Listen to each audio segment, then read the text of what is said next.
Bonjour, c'est Gilles sur boursicoté.com. Voici l'analyse technique Forex et matières premières pour cette journée du mardi 26 août 2014. Et donc c'est la baisse qui continue sur l'euro-dollar, puisqu'après ici le gap d'ouverture hebdomadaire, il y a eu une phase ici d'hésitation. On aurait pu penser ici à un comblement du gap. Et pas du tout, les cours ici enfoncent donc cette zone des 1,3194 qui était pourtant une zone majeure et va directement ici chercher un contact avec la zone des 1,3162. Donc on est clairement ici sur une phase d'accélération baissière d'un point de vue moyen terme. On va chercher ici, alors j'avais dessiné, je ne sais pas si on va le voir, voilà, il y avait une zone de trend ici. On a des points significatifs sur ce trait et donc une parallèle qui arrive ici. Par rapport au quasi-test qu'on a eu, c'était assez peu probable de revenir chercher ici. Mais pourtant, avec l'accélération que nous avons là, on vient vraiment chercher le bas du trend. Donc là, ici, la zone, une fois la zone des 1,3194, qui était une zone relativement importante, cède. On a 1,3162 et ensuite on a d'autres objectifs bien plus bas, avec notamment la zone des 1,31 qui s'approche, puisque nous sommes ici sur les 1,3108, donc pour le prochain objectif. Donc une forte baisse qui se fait dans un contexte survendu, puisqu'on a ici des phases de survente qui apparaissent. J'attirais votre attention hier sur le fait que nous avions des divergences haussières. Elles sont toujours là, mais malgré tout, la divergence n'est pas un signe suffisant, un signe uniquement suffisant pour annoncer un retournement. On en a ici l'illustration, avec malgré cette divergence, malgré des phases de survente qui sont continues, on le voit ici sur le stochastique, on est resté en survente quasiment sur toute la phase de consolidation, on n'est pas remonté. Et bien malgré tout ça, on continue à baisser. Forte pression donc sur cette paire de devises, c'est un signe.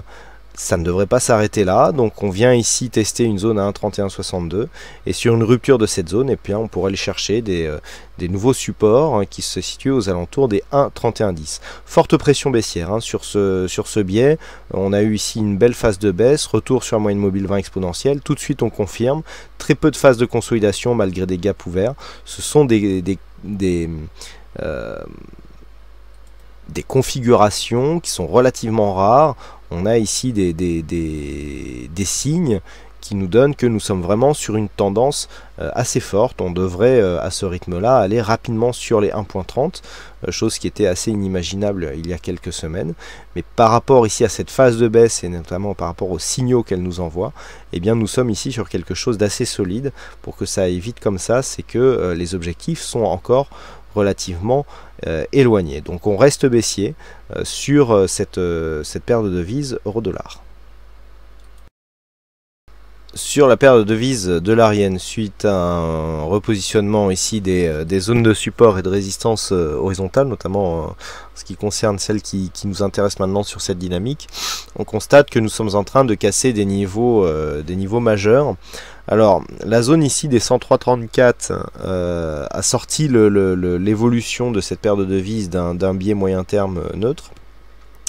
On a une belle dynamique ici, puisqu'après avoir ici inscrit ses plus hauts dans une phase relativement fortement surachetée, on est venu chercher ici un point de contact quasiment sur la moyenne mobile 20 exponentielle. On est à peine venu tester ici le retracement à 23,6 avant de casser cette zone. Donc on a inscrit un nouveau plus haut, on retourne ici sur la moyenne mobile 20 exponentielle et on retrouve la dynamique. Donc là clairement on est en train d'inscrire une dynamique de continuité. Petit mouvement qui a d'ailleurs provoqué une sortie de configuration de surachat. Petite phase de consolidation ici qui a bien été détectée par le MACD. Un MACD qui a bien détecté ici la perte de dynamique par rapport à ce qu'on avait là. Ici, on a un petit peu perdu la dynamique. Et là, il nous trouve un signal de retournement. On était relativement bas et puis on se retourne à la hausse. Ce qui peut ici anticiper bien une continuité du mouvement en direction des 104,60 qui est le prochain objectif, et en cas de rupture de cette zone, donc une fois que 104,60 sera été testé, si on cassait cette zone, c'est 105,40, donc des zones de points hauts majeures sur le dollar yen, puisque là on est sur des points hauts historiques. Donc On est ici en direction de cette zone, la zone que je viens de vous indiquer. La dynamique est techniquement rien à dire, puisque ici on revient ici chercher 23,6, on casse tout de suite et on confirme contact moyenne mobile 20 exponentielle. Et on va chercher donc des nouveaux plus hauts. Donc là clairement on vise 104,60.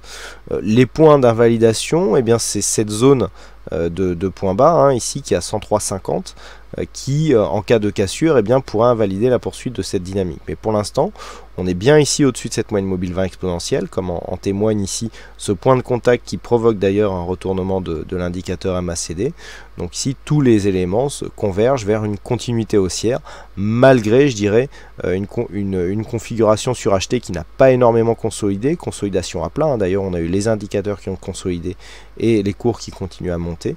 Donc une légère perte de dynamique mais qui se fait dans le sens de continuité de la tendance, ce qui en général est témoin d'une forte pression à la hausse sur cette tendance et sur cette paire de devises. Donc on reste haussier sur la paire de devises dollarienne avec un point d'invalidation à 103,50.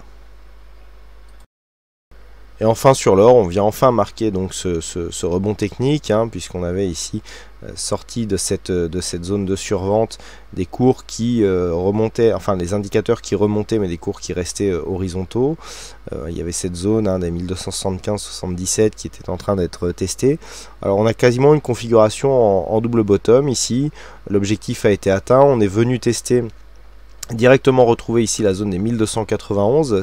Alors cette zone horizontale n'a pas du tout été repositionnée, elle était exactement à cet endroit hier, et vous voyez que au dixième de pips près, hein, puisqu'on a fait un plus haut à 1291,05 pour 1291,1, donc à 5 centièmes près on est venu tester cette zone et on repart à la baisse.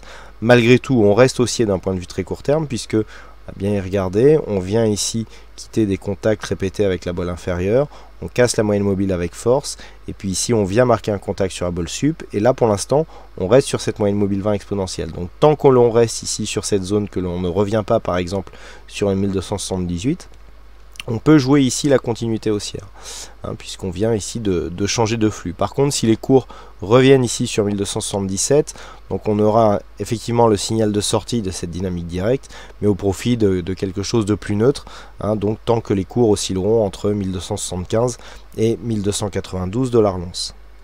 Et pour l'instant, l'invalidation n'est pas là, donc on reste haussier, donc mouvement haussier qui serait confirmé par une rupture haussière donc de cette zone des 1291 $ l'once. D'un point de vue moyen terme, on reste dans quelque chose de plutôt neutre, voire légèrement baissier ici sur cette phase, mais pas de réelle tendance de fond actuellement sur le métal jaune. Voilà donc ce que nous pouvons dire sur cette analyse technique Forex et matières premières. Il ne me reste plus qu'à vous souhaiter à toutes et à tous une bonne soirée, bonne chance dans le prochain trade, et on se donne rendez-vous dès demain pour d'autres analyses techniques en vidéo. Bonsoir à tous.